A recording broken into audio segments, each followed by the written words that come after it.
4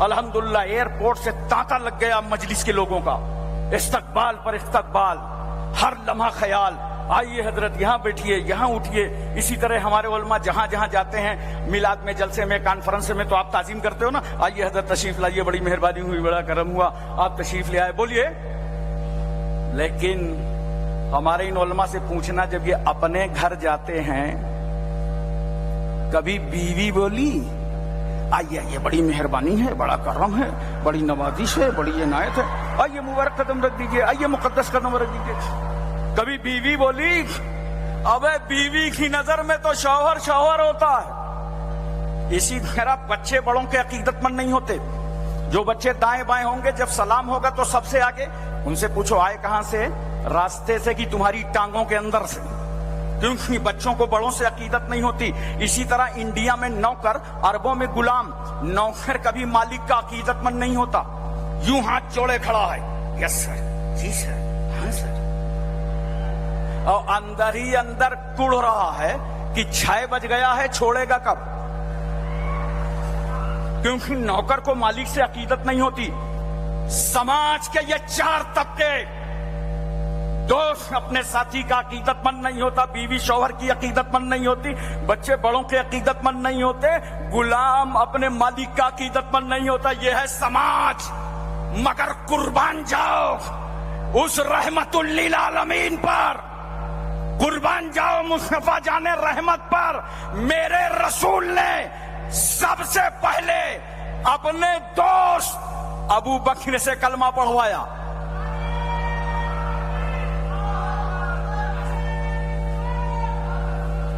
اپنی بیوی خدیجۃ الکبریٰ سے کلمہ پڑھوایا۔ مولا علی کی عمر کتنی ہے؟ اعلیٰ حضرت فاضل بریلوی لکھتے ہیں 8 سال سے لے کے 10 سال تک کی۔ سرکار فرماتے ہیں علی رات میں خدیجہ کو نماز پڑھتے دیکھا تھا۔ ہاں یا رسول اللہ، یہ ہاتھوں کا اٹھانا، ہاتھوں کا باندھنا، پیشانی زمین پر رکھنا، یہ کون سا سسٹم ہے؟ میرے آقا فرماتے ہیں سنو علی، میں اللہ کا نبی بن کر آیا ہوں، اور جس خدا نے مجھے نبی بنایا ہے یہ اس کی عبادت کا طریقہ ہے۔ کا سرکار پڑھا دیجئے، توجہ کیجئے۔ غلام ہیں زید ابن حارثہ، نبی نے کہا میں اللہ کا نبی ہوں، کا سرکار پڑھا دیجئے اشہد ان لا الہ الا اللہ واشہد ان محمدًا عبدہ ورسولہ۔ پتہ چلا دنیا میں جو کسی کا عقیدت مند نہیں ہے وہ بھی رحمت للعالمین کا عقیدت مند ہے۔ ایسا بے مثال پیغمبر۔ بکواس کرتے ہیں لوگ، کرتے رہتے ہیں، کہتے ہیں اسلام تلوار سے پھیلا ہے۔ توجہ کیجئے ذرا سے، اسلام، لیکن میں آپ سے گزارش کروں گا کہ آپ علماء کی صحبت اختیار کریں۔ جامعہ نظامیہ آپ کے ہاں اتنا بڑا عظیم ادارہ ہے، کتنے احسانات ہیں حیدرآباد والوں پہ۔ مولانا انوار اللہ صاحب فاروقی رحمت اللہ علیہ کے، جن سے خط و کتابت اعلیٰ حضرت فاضل بریلوی سے بھی ہوتی تھی۔ کیسا علم کا گہوارہ ہے۔ تم سوشل میڈیا کے ذریعے علم حاصل نہ کرو، علماء سے حاصل کرو، کتابوں سے حاصل کرو، قرآن سے حاصل کرو، حدیث سے حاصل کرو، اور اسلام کی پوری معلومات رکھو۔ اسلام تلوار سے نہیں پھیلا، ورنہ مجھے جواب دو، جس وقت عمر ابن خطاب نے دار ارقم میں جا کر رسول اللہ کے قدموں پر کلمہ پڑھا تھا تو تلوار کس کے ہاتھ میں تھی؟ بتاؤ، حضرت عمر کے ہاتھ میں، اور گئے تھے بڑے انتظام سے۔ اصل میں عرب کی زمین پر ایک ماحول تھا، اگر کسی جماعت میں 40 آدمی ہو جائیں تو باڈی رجسٹرڈ ہو جاتی تھی۔ اسلام پھیلنے لگا آہستہ آہستہ آہستہ۔ 39 مسلمان کی خبر جب مکے میں پھیلی کہ 39 لوگ داخل اسلام ہو گئے، مکے کے سارے نیتا گھبرا گئے، کہا اب ہم کسی کو کلمہ نہ پڑھنے دیں گے۔ پوری میٹنگ رکھ دیا، کہاں؟ کعبے میں۔ ابو جہل جیسے بھاجپائی آ گئے، مسلمان نہیں ہونے دیں گے، کلمہ نہیں پڑھنے دیں گے، پوری میٹنگ۔ اور خدا کی رحمت مسکرا رہی ہے، مکے والوں تم کو کیا ہو گیا؟ میرے محبوب کے خلاف میرے ہی گھر میں ہاتھ میں تلوار اٹھایا، نیام سے باہر نکالا، عرب کے سورماؤ، عرب کے جیا لوگ، عرب کے بہادروں، ہماری تمہاری خاموشی کا نتیجہ لوگ داخل اسلام ہو گئے۔ اب خطاب کا بیٹا کسی کو مسلمان نہ ہونے دے گا، فضاؤں میں تلوار لہرایا, کہا جا رہا ہوں رسول اللہ کا قتل کرنے. نعوذ باللہ, نہ نبی ہوں گے نہ اسلام پھیلے گا. عمر کہتے اب ہم کسی کو مسلمان نہ ہونے دیں گے. خدا کی رحمت مسکرا پڑی. عمر تم کسی کو مسلمان نہیں ہونے دو گے؟ چلو چلو میرے محبوب کی بارگاہ چلو, اب ہم تم ہی کو مسلمان کریں گے.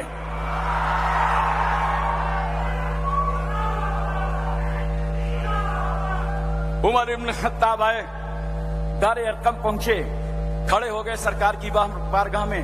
عمر کی نظر نبی پر اور نبی کی نظر عمر پر. نبی نے مسکرا کے پوچھا, عمر کیا ایمان لانے کی عمر نہیں آئی؟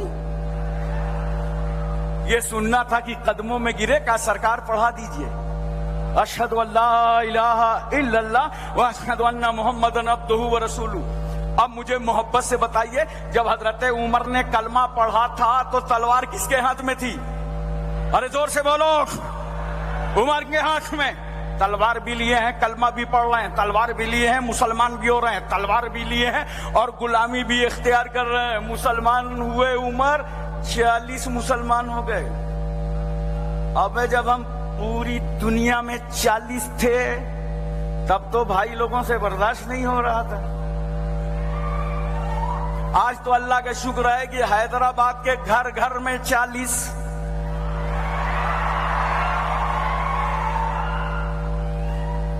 عمر ایمان لائق. ایک جملہ نظر کرتا ہوں, مسلمانوں کی باڈی کو رجسٹرڈ کرانے کا نام فاروق اعظم ہے. حضرات توجہ فرمائیے ذرا سا, اور اپنے ذہن پر اس بات کو اچھی طریقے سے اتارنے کی کوشش کیجئے. یہ وہی فاروق اعظم ہیں جن کے لیے گاندھی جی نے اپنے اخبار ہریجن میں لکھا تھا کہ اگر دنیا میں صحیح حکومت کرنا چاہتے ہو تو دور فاروقی کو اپناؤ. یہ گورنر, یہ پولیس چوکیاں جو آج قائم ہیں, یہ حضرت عمر رضی اللہ تعالیٰ عنہ کی ایجاد ہے. اور سنو بیٹیوں, اسلام پر قائم رہو, تمہاری عظمتیں خدا بلند فرما دے گا. حضرت عمر کا زمانہ ہے, امیر المومنین ہیں, رات کو خبر گیری کے لیے نکلتے ہیں. مدینہ شریف میں نکلے, یہ دیکھیں رسول اللہ کا کوئی امتی بھوکا تو نہیں ہے. اس طرح امیر المومنین اللہ کے بندوں کا خیال کرتے ہیں. توجہ کیجئے ذرا سا. نکلے ایک مکان کے پاس سے تو وہاں آواز آ رہی ہے کہ دودھ میں پانی ملا دو, اور وہیں مکان سے آواز آ رہی ہے پانی مت ملانا. آپ لوگ بھی تو دودھ میں پانی ملاتے ہوگے. ہمارے ملک میں تو کچھ لوگ دودھ میں پانی ملاتے ہیں, کچھ لوگ پانی میں دودھ ملاتے ہیں. حضرت عمر نے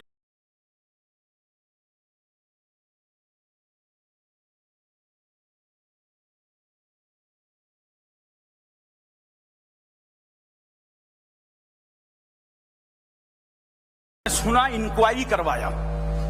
صبح تو پتہ یہ چلا کہ ایک بیوہ کا مکان ہے اور بیوہ غریب ہے. وہ چاہتی تھی پانی ملاؤ تاکہ گھر کے اخراجات چلیں, مگر اس گھر میں ایک جوان بیٹی تھی. اس نے کہا, ماں ہم نے امیر المومنین کے ہاتھوں پر عہد کیا ہے کہ ہم شریعت کی پاسداری کریں گے, پیٹ میں پتھر باندھ لو مگر دودھ میں پانی نہ ملاؤ. جب حضرت عمر کو یہ خبر پہنچی تو آپ نے اپنے بچوں کو جمع کیا اور کہا, میرے بچوں, میں چاہتا ہوں جو اسلام کی بیٹی اسلام کا اتنا خیال کر رہی ہو, اسلام پر اتنا عمل کر رہی ہو, میں اسے اپنی بہو بنانا چاہتا ہوں. تم میں کون ہے جو نکاح کے لیے تیار ہو جائے؟ حضرت عاصم بڑے بیٹے تیار ہو گئے. فاروق اعظم نے اس اسلام پر عمل کرنے والی غریب بیوہ کی بیٹی کو اپنی بہو بنا ڈالا. بیٹیوں, تم پردے میں رہو, اپنی عزتوں کا خیال کرو. اگر تم اپنی عزتوں کا خیال کرنا جانتی ہو تو اسلام تمہاری عزتوں کو بڑھانا جانتا ہے. اور دیکھو, جو جتنا عظیم ہوتا ہے اتنا ہی پردے میں ہوتا ہے, اتنا ہی پردے میں ہوتا ہے. جیسے قبریں بہت ہیں, گڈھے پڑے ہیں, لیکن اجمیر شریف چلے جاؤ, چادر پر چادر. کیوں؟ غریب نواز عظیم ہیں تو چادروں کے پردے میں. بولو. اسی طرح دنیا میں مسجدیں بہت ہیں مگر کعبۃ اللہ عظیم ہے تو غلاف کے پردے میں. دنیا میں کتابیں بہت ہیں، قرآن عظیم ہے تو جزدان کے پردے میں. میری بیٹیوں، تم بمبئی کی اداکاروں کو نہ دیکھو، تم سیدہ فاطمہ کے کرداروں کو دیکھو، ام کلثوم کی زندگی دیکھو، زینب کا نقش قدم دیکھو.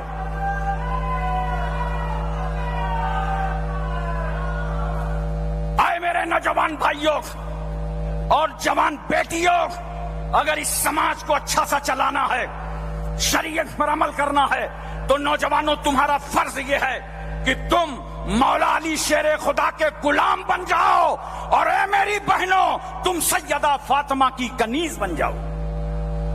محترم سامعین کرام، ایک لمحے کی میں آپ کی اور توجہ چاہتا ہوں. بولو ذہن حاضر ہے نا؟ پوری توجہ ہے؟ میں عرض کر رہا تھا کہ اسلام نے کس طرح ان عورتوں کو عزت عطا فرمائی ہے. اپنی اپنی بیٹیوں کو اسلام سمجھاؤ، اسلام پڑھاؤ کہ اس مذہب کے علاوہ کوئی دوسرا مذہب تمہیں اتنی عزتوں سے نواز نہیں سکتا. دیکھو یہ عورت ایک ہے مگر لباس بدلتی ہے. کبھی یہی عورت بیٹی کی صورت میں نظر آتی ہے، کبھی یہی عورت بیوی کی شکل میں نظر آتی ہے، کبھی یہی عورت ماں بن جاتی ہے، اور کبھی یہی عورت محلے میں ایک بیوہ کی شکل میں نظر آتی ہے. مگر یاد رکھو حیدرآباد والو، جب عورت نے لباس بدلا تب اسلام نے کہنے کا انداز بدلا.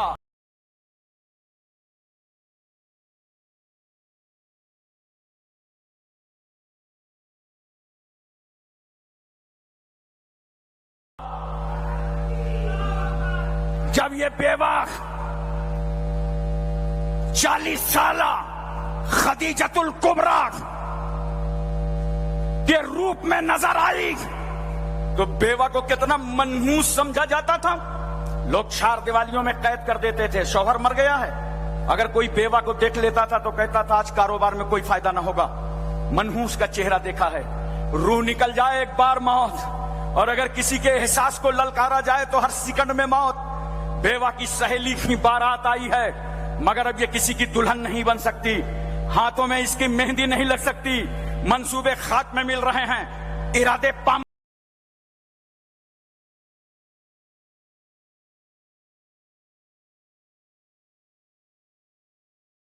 ہو رہے ہیں.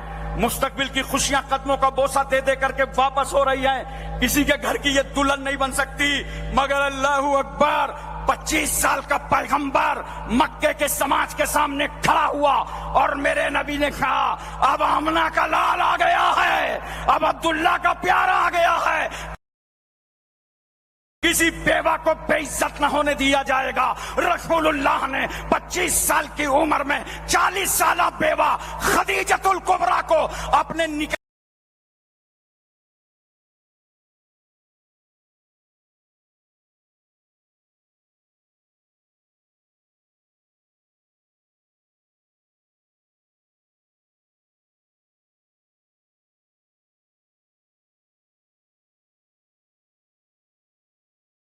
میں لے کے زمانے کو بتا دیا. جس بیوہ کو تم نے ابھاگن سمجھا تھا مصطفیٰ نے اسے سہاگن بنا دیا.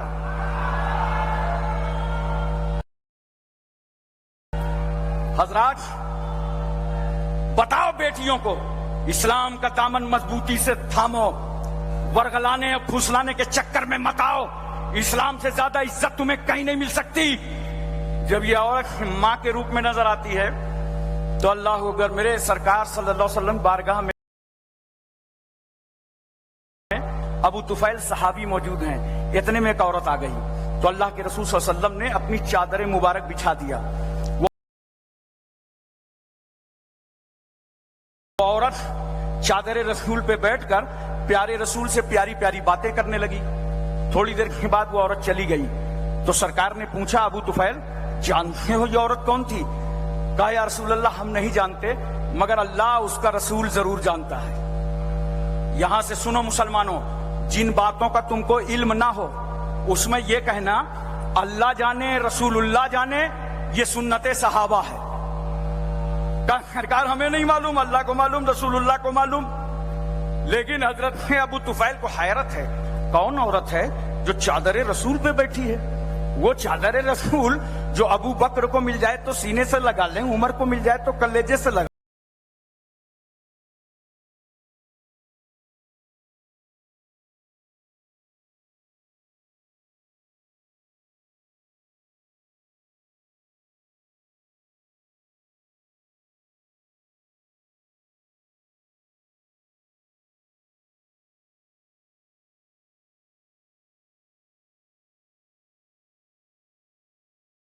عثمان غنی کو مل جائے تو تبرک سمجھیں، مولا علی تبرک سمجھیں، حضرت سعد، سعید، طلحہ، زبیر، عمار، بوذر، خالد بن ولید، ابو عبیدہ بن جراح، عبد الرحمن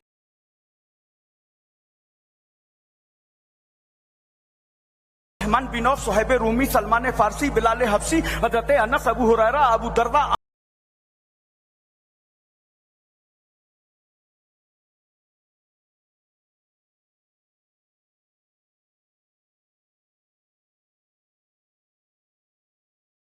امیر حمزہ، صحابہ جسے تبرک سمجھے. اور جو چادر مصطفیٰ اس امت کی نجات کا ذریعہ ہو، اس چادر پر عورت بیٹھی ہے. میرے آقا فرماتے ہیں سنو ابو طفیل، یہ ہے میری رضائی ماں، ان کا نام ہے دائی حلیمہ. میرے رسول نے بتا دیا کہ جب رضائی ماں کی عظمتوں کا یہ حال ہے تو حقیقی ماں کی رفتوں کا عالم کیا ہوگا. ایک شخص پیغمبر کی بارگاہ میں حاضر ہوا، کہا یا رسول اللہ، میں نے اپنی ماں کو کاندھے پر بٹھا کر 7 مرتبہ حج بیت اللہ کرایا ہے، کیا میں نے اپنی ماں کا حق ادا کر دیا؟ میرے پیغمبر فرماتے ہیں ابھی تو تم اتنا بھی نہیں ادا کر سکے جتنا کہ تیری ماں نے تجھے گیلے بستر سے اٹھا کر سوکھے بستر پر لٹایا تھا اور خود گیلے بستر پر لیٹ گئی تھی. ایک شخص پیغمبر کی بارگاہ میں حاضر ہوا، کہا یا رسول اللہ، میں نے ماں کو اپنی کاندھے پر بیٹھا کر عرب کا پورا ریگستانی علاقہ عبور کرایا، پیروں میں ورم آ گیا، آبلے پڑ گئے، کیا میں نے اپنی ماں کا حق ادا کر دیا؟ میرے پیغمبر فرماتے ہیں ممکن ہے تیری یہ محنت و مشقت اللہ تبارک و تعالی اس چھوٹے سے درد کے عوض میں قبول فرما لے جو تیری پیدائش میں ماں کو کئی بار درد ہوا تھا. لاؤ اسلام کی طرح کوئی مذہب جو ایک ماں کو اتنی عزتیں عطا کر رہا ہو، بولو، اتنی عظمتیں دے رہا ہو. لیکن نوجوانوں، جشن رحمت للعالمین پہ آئے ہو، میں تم سے کہنا چاہتا ہوں اپنے ماں باپ کی عزت کرو. کیوں؟ تمہارے گھر کا سب سے پہلا پیر تمہارا باپ ہے، تمہاری ماں ہے. بہت سارے لوگ مزاروں پہ حاضری دینے کے لیے جاتے ہیں نا، تو جا کے مزار شریف کو دابنے لگتے ہیں. یہ جاہلانہ رسمیں ہیں. ہمیں جا کے مزار کو نہ دابا کرو، بلکہ گھر سے جب نکلا کرو تو اپنے ماں کے پیر دبا کے نکلا کرو، باپ کے سر پہ تیل ڈال کر نکلا کرو. جب جا کے اللہ کے ولی کے واسطے سے دعا کرو گے نا تو تیرے اٹھے ہاتھ ابھی بندھنے نہ پائیں گے، اللہ دعاؤں کو قبول کر لے گا، کیونکہ تم سے ماں باپ بھی راضی ہیں، اللہ کا ولی بھی راضی ہے، رسول اللہ بھی راضی ہیں، اور اللہ بھی راضی ہے. حضرات، آج تک دنیا میں نے کوئی اپنی معلومات کے مطابق کہہ رہا ہوں کامیاب انسان نہیں دیکھا کہ کامیاب ہو جائے اور ساتھ میں ماں باپ کی دعا نہ ہو. بولو، بغیر ماں باپ کی دعا کے انسان کامیاب نہیں ہو سکتا. اگر تمہارے ماں باپ زندہ ہوں تو لے لو ماں کی دعا، لے لو باپ کی دعا. ایک زمانہ آئے گا جب ترقی کر جاؤ گے، لوگ حسد، جلن، یہ ارے آپ سے کون حسد کرتا ہوگا یار؟ ہم سے کرتے ہیں، ہمارے بیرسٹر صاحب اسد الدین صاحب سے لوگ کرتے ہیں. بولو، لیکن ہم لوگ پرواہ نہیں کرتے. کیوں؟ اس کی وجہ 20 کروڑ مسلمان ہیں. اب اگر 1000 اس میں حسد کرنے لگے، بقیہ سب دعا دے رہے ہیں، تو اگر 20 کروڑ کو ہم کوئی انعام دے رہے ہوں تو 1000 سے انتقام لینے کا حق ہے. جب ہم 1000 سے انتقام نہیں لے رہے ہیں، 20,000 کو انعام نہیں دے رہے ہیں، 20 لاکھ کو انعام نہیں دے رہے ہیں، تو 1000 سے انتقام لینے کا حق نہیں ہے. یہ تو سب چلتا رہتا ہے. تمہاری ترقی پر دنیا انگلیاں اٹھائے گی، مگر سنو، تمہاری ترقی پر جو صدق دل سے دعا دے دے اس کا نام ماں ہے، اس کا نام باپ. بایزید بستامی ہیں، آواز دیتے اپنے بیٹے کو، ان کی ماں بیٹے کو آواز دیتی ہے، بیٹا بایزید. ہاں ماں. پانی لاؤ. پانی کا پیالہ لیا، ماں کے سرہانے آئے تو دیکھا ماں کی آنکھ بند ہے. نفس کہہ رہا ہے سو جاؤ، ضرورت ہوگی بیدار کر لیں گی، مگر تقدیر کہہ رہی ہے کچھ لینا ہے تو ماں کے سرہانے کھڑے رہ جاؤ. کھڑے ہو گئے. رات کا کچھ حصہ گزرا، ماں نے آنکھ کھولا، سرہانے وفادار بیٹا پایا. کہا بیٹا تم؟ ہاں ماں، آپ نے پانی مانگا تھا، میں حاضر ہوا. آنکھ بند ہو گئی، میں کھڑا ہو گیا. نہ جانے رات کے کس سناٹے میں میری ماں کو پانی کی ضرورت پڑ جائے. ماں نے محبت بھری باہیں پھیلا دی. کہا میرے بیٹے پہلے میری باہوں میں آ جا. کیوں؟ استاد شاگرد کے تعلق کا نام محبت ہے، امام اور مقتدی کے تعلق کا نام محبت ہے.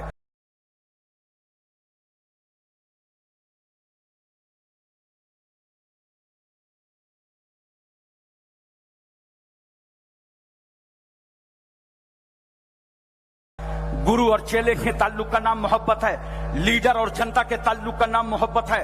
مگر جب ماں محبت بھری باہیں پھیلاتی ہے تو اردو معلّہ کو کہنا پڑتا ہے اس کا نام ممتا ہے، اس کا نام ممتا ہے. آ میرے بیٹے میری باہوں میں آ جا. یہ بتا، یہ رات بھر تو پانی کا پیالہ لے کے کھڑا کیوں ہو گیا؟ سو گیا ہوتا. میں ماں ہوں. ماں بیٹے کی محبت میں کوئی سیاست نہیں، کوئی راجنیت نہیں، کوئی دکھاوا اور بناوٹ نہیں. جب ضرورت ہوتی تو ماں ہوں میں جگہ لیتی. کہا میری ماں، میں نے تمہارے ساتھ کوئی احسان نہیں کیا، میں رات ہی بھر پیالے کا بوجھ لے کر کے تمہارے سامنے کھڑا رہا، لیکن میں تم پر قربان جاؤں، تم نے تو 9 مہینے تک میرا بوجھ اپنے پیٹ میں رکھا ہے. 2 سال تک چھاتی کا دودھ پلانے والی ماں، انگلی پکڑ کے جس نے چلایا وہ ماں، جس نے سر پہ تیل کی مالش کی وہ ماں، جس نے جھولے میں جھلایا وہ ماں. میں اگر صحن میں گر تو تم نے تیل کی مالش کر کے میرے قدموں کو طاقت دی. وہ ماں میں نے تمہارے ساتھ کوئی احسان نہیں کیا. اگر تمہارے قدموں پر سر پٹک پٹک کر مر جاؤں تو سارے احسان کا بدلہ کیا؟ میں تو اس چھوٹے سے درد کا ایک بدلہ نہیں دے سکتا جو میری پیدائش میں کئی بار درد ہوا تھا. ہاں، عزت مآب ماں، رفعت مآب ماں، تقدس مآب ماں، عصمت مآب ماں. اگر اپنے بیٹے کی ادا پسند آ گئی ہے تو بس زبان کھولو، دعا دے دو. ماں نے زبان کھول دی. اللہ جو بیٹا بایزید بن کر آیا تھا واپس ہونے سے پہلے تو اسے اپنا ولی بنا لے. ماں کی دعا باب اجابت سے ٹکرا گئی. اللہ نے منصب ولایت عطا فرما دیا. اس لیے دوستو سمجھو اس عورت کو جب ماں بنتی ہے، اور دیکھو جب یہ بیوی بنتی ہے تو اسلام کتنا درجہ اس کا بلند کرتا ہے. سرکار فرماتے ہیں یتیم ہے وہ شوہر جس کی بیوی نہ ہو، اور یتیم ہے وہ بیوی جس کا شوہر نہ ہو. گویا اسلام نے نظریہ پیش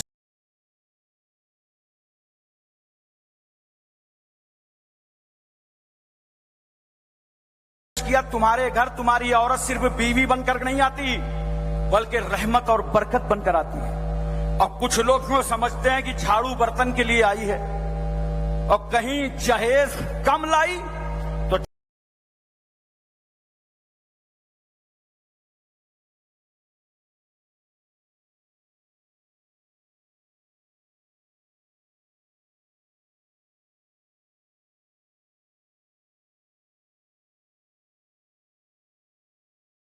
چھ مہینے کے اندر آپ نیوز سنیں گے ایک اسٹوو درگھٹنا میں بہو کی مرتیو ہو گئی. اور جانتے ہو یہ اسٹوو ہمیشہ بہو پہ پھٹتا ہے، اور وہ بڑھیوا ساس پہ نہیں پھٹتا جو سپاڑی کاٹ کاٹ کھاتی رہتی ہے. جب پھٹے گا تو بہو پہ. اور ہم نے اخبارات پڑھے ہیں، رسائل دیکھے ہیں، نیوز سنا ہے. اسٹوو پر مرنے والی بیٹی کا نام شمس النساء، قمر النساء، زیب النساء، جمیلہ نہیں ملا، سشیلہ ملا ہے.